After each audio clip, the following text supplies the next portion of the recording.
Hello everyone, welcome to Agricultural Sciences. Myself Alok Dwivedi.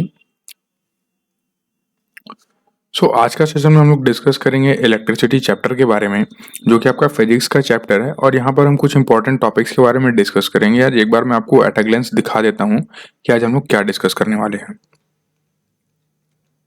I hope आपने देख लिया हम लोग क्या डिस्कस करेंगे। तो सबसे पहले हम लोग डिस्कस करेंगे इलेक्ट्रिक करंट क्या होता है। बेसिकली देखिए, इलेक्ट्रिक करंट क्या होता है, जब भी हम किसी दो चार्ज कंडक्टर्स के बीच में, यानी कि when ever between two charge conductors a wire is connected, यानी कि कोई वायर यदि दो चार्ज कंडक्टर्स के बीच में ड्रॉ की जाए या फिर कनेक्ट कर दी जाए, तो होता क्या है, पॉजिटिव चार्ज, क्या पॉजिटिव चार्ज आपका हायर पोटेंशियल से लोअर पोटेंशियल तक, ठीक है, हायर पोटेंशियल से लोअर पोटेंशियल की तरफ फ्लो करने लगता है।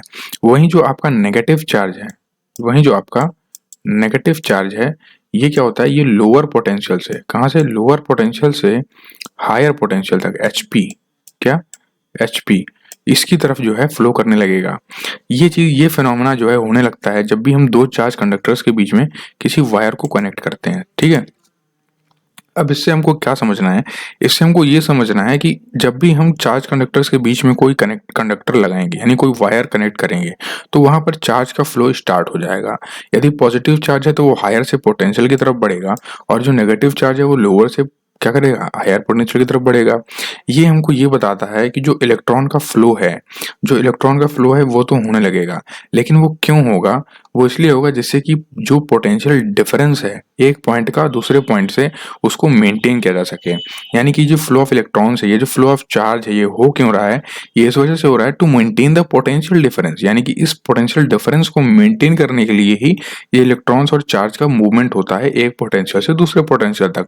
और इस मूवमेंट को ही बोलते हैं, चार्ज या इलेक्ट्रॉन के मूवमेंट को ही बोलते हैं आप, जब ये एक पॉइंट से दूसरे पॉइंट पे जाता है, इसी को आप टर्म डिनोट करते हैं इलेक्ट्रिक करंट से। किससे डिनोट करते हैं, इलेक्ट्रिक करंट से। तो आई होप आपको क्लियर है कि what is electric current now. अब मैं आपको बताता हूं कि इलेक्ट्रिक करंट आपका ना कि केवल, ऐसा नहीं कह सकते हैं आप कि सिर्फ फ्लो ऑफ इलेक्ट्रॉन से ही प्रोड्यूस होता है। यानी कि कोई अगर कहे कि क्या जो करंट है ये किसकी वजह से रिस्पॉन्सिबल है, तो सिर्फ इलेक्ट्रॉन की वजह से रिस्पॉन्सिबल नहीं है। हालांकि जो इलेक्ट्रिसिटी है ये तो आपकी बेसिकली मोस्टली क्या होता है, लोग जो है यही कहते हैं कि फ्लो ऑफ इलेक्ट्रॉन्स की वजह से आपके पास इलेक्ट्रिसिटी आती है। सही बात है, वो बिल्कुल सही बात है, क्योंकि मोस्टली एंड जनरली लोग यही जानते हैं। लेकिन जब आपसे थोड़ा साइंटिफिकली और पूछा जाएगा कि और क्या ऑप्शन है आपके पास, या और किस तरीके से आप इसको प्रोड्यूस कर सकते हो, तो वो इस तरीके से आप कह सकते हो कि transfer of positive and negative charge, यानी कि जब पॉजिटिव और नेगेटिव चार्ज का जब ट्रांसफर होगा, तो उसके थ्रू भी हम इलेक्ट्रिसिटी को प्रोड्यूस कर सकते हैं, यानी कि इलेक्ट्रिक करंट को प्रोड्यूस कर सकते हैं। तो आई होप आपको ये चीज क्लियर है, कहीं कोई डाउट नहीं है। Now we will discuss about the conventional method. What does conventional method says? Conventional method इस फ्लो ऑफ इलेक्ट्रॉन्स के पॉइंट ऑफ व्यू से ये कहता है कि जो आपका डायरेक्शन होगा इलेक्ट्रिक करंट का, वो जस्ट अपोजिट होगा फ्लो ऑफ फ्री इलेक्ट्रॉन्स के। यानी कि अगर आपका इलेक्ट्रॉन है जो वो राइट हैंड में फ्लो कर रहा है, तो जो आपका करंट है that will flow in the left side, ठीक है। तो इस तरीके से ये कन्वेंशनल मेथड आपका कहता है। व्हाट इज कन्वेंशनल मेथड, तो बेसिकली कन्वेंशनल मेथड को आप हिंदी में बोलते हैं एक पारंपरिक कोई प्रक्रिया है, यानी कि बहुत पुरानी प्रक्रिया है, उसी को जो है हम, यानी जो इस्टेब्लिश्ड है, यानी कि जिसको माना भी गया है, ठीक है, तो उसी को हम बोलते हैं कन्वेंशनल मेथड। नेक्स्ट हम लोग डिस्कस करेंगे the direction of electric current, यानी कि इलेक्ट्रिक करंट के डायरेक्शन के बारे में कुछ व्यूज हैं साइंस के, वो हम जानेंगे क्या है। देखिए, डायरेक्शन ऑफ इलेक्ट्रिक करंट में क्या है, ये कहता है कि डायरेक्शन ऑफ जो इलेक्ट्रिक करंट होगी वो होगा direction of flow positive charge का, यानी कि जो चार्ज का, पॉजिटिव चार्ज का जो फ्लो होगा जिस डायरेक्शन में, वही होगा इलेक्ट्रिक करंट का भी डायरेक्शन। वहीं दूसरा जो कहता है वो ये कहता है कि the direction of electric current is opposite to the direction of electrons, यानी कि जो इलेक्ट्रॉन थ्योरी है वो तो ये बोलती है, और जो कन्वेंशनल मेथड है वो इस पॉइंट को बोलता है। तो आई होप आपको ये चीज़ क्लियर है। लेकिन कभी भी आपसे अगर पूछा जाए कि जो फ्लो ऑफ पॉजिटिव चार्ज है उसके बेसिस पर इलेक्ट्रिक करंट का डायरेक्शन क्या होगा, तो आप बोलोगे इन सेम डायरेक्शन होगा, उसी डायरेक्शन में जिस तरफ पॉजिटिव चार्ज फ्लो कर रहा होगा। वेर अगर आपसे कहीं पूछा जाए कि in respect to the flow of electrons, तो आप बताओगे just opposite to the flow of electron direction, ठीक है, इस तरीके से बता दोगे आप। नेक्स्ट अब हम लोग डिस्कस करते हैं कि व्हाट इज करंट।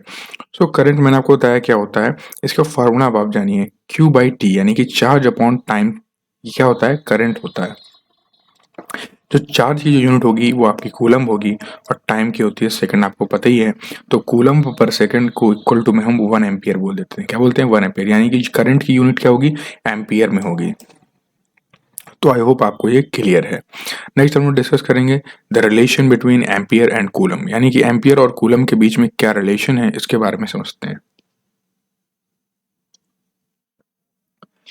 देखिए 1 ampere is equals to 1 coulomb per 1 second, यही इसके बीच में क्या होता है, रिलेशन भी होता है। यानी कि 1 एम्पियर में आपका 1 कूलम पर सेकेंड होते हैं, कितने, 1 कूलम पर सेकेंड, यही इक्वल टू 1 एम्पियर होता है। Ampere is directly proportional to coulomb, ठीक है, वही लिखा है यहाँ पर, ये देखिए I is directly proportional to charge, क्योंकि इलेक्ट्रिक करंट क्या है, चार्ज ही तो है एक पॉइंट से दूसरे पॉइंट का, इसलिए डायरेक्टली प्रोपोर्शनल होता है इसके। नेक्स्ट बात करें तो 1 electron charge is equal to 1.6 into 10⁻⁻19। एक इलेक्ट्रॉन का चार्ज क्या होता है, तो एक इलेक्ट्रॉन का चार्ज होता है 1.6 into 10⁻⁻19, very important to learn. And इसी चार्ज को हम फंडामेंटल चार्ज भी बोलते हैं, ठीक है। फंडामेंटल चार्ज का मतलब ये हुआ कि अब इसके नीचे कोई और फंडामेंटल चार्ज नहीं होगा, बस यही एक लास्ट बेसिक यूनिट होगी चार्ज की, ठीक है, बेसिक वैल्यू होगी चार्ज की आपकी फंडामेंटल, ठीक है। नेक्स्ट बात करें, अगर आपसे पूछा जाए कि एक कूलम के चार्ज में कितने इलेक्ट्रॉन्स होते हैं, तो आप इस तरीके से निकालोगे कि 1 कूलम में निकालना है आपको इलेक्ट्रॉन्स, तो फंडामेंटल चार्ज क्या है, ये आपका 1.6 इंटू 10⁻⁻19, तो 1 कूलम बाई 1.6 इंटू 10⁻⁻19 निकाल दोगे आप, ठीक है। जब इस वैल्यू को सॉल्व करोगे तो आपको मिलेगा 6.25 into 10⁻18। This will be the number of electrons in 1 coulomb charge. I hope आपको ये क्लियर है। इस चीज़ को आप याद कर लीजिएगा, आपसे पूछा भी जा सकता है कि number of electrons in 2 coulomb charge, 3 coulomb charge, इस तरीके से आप निकालोगे, ठीक है।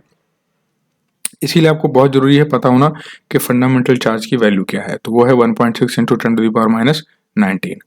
Now we will discuss about the potential difference which is mostly very important topic of the electricity chapter. यहाँ पर क्या है, पोटेंशियल डिफरेंस आप कैसे डिफाइन करोगे, पोटेंशियल डिफरेंस हम उसको बोलते हैं when work done in moving a charge from one point two another point of conductor. यानी कि कोई कंडक्टर का पॉइंट 2 है, यानी कि ये कंडक्टर ए पॉइंट, ये कंडक्टर का बी पॉइंट, यहाँ से ए पॉइंट से बी पॉइंट तक इस चार्ज को पहुंचाने में जो वर्क डन लगा है, ठीक है, जो वर्क डन लगा है क्यू चार्ज को 1 पॉइंट से अनदर पॉइंट में ले जाने में, that is your potential difference, that is your potential difference. And it is noted by V is equals to W/Q, ठीक है। W/Q से आप डिनोट करते हो पोटेंशियल डिफरेंस को, such that 1 joule by 1 coulomb is equals to 1 volt. तो I hope आपको potential difference clear है, कहीं कोई डाउट नहीं है। यदि कोई डाउट अभी भी परसिस्ट करता है तो आप मुझसे बेझिझक पूछ सकते हैं विदाउट एनी एजिटेशन। और इसके बाद हम लोग डिस्कस करेंगे ओम्स लॉ के बारे में, ठीक है। इसी तरीके से इलेक्ट्रिसिटी के जो इंपॉर्टेंट टॉपिक्स हैं उनको यहाँ पर मैं आपको सॉल्व करा दूंगा, समझा दूंगा, जिससे आपको कोई प्रॉब्लम ना हो आपके एग्जाम में प्रायोरिटी करने में आंसर्स को, ठीक है। सो थैंक यू गाइज, जय हिंद, जय भारत।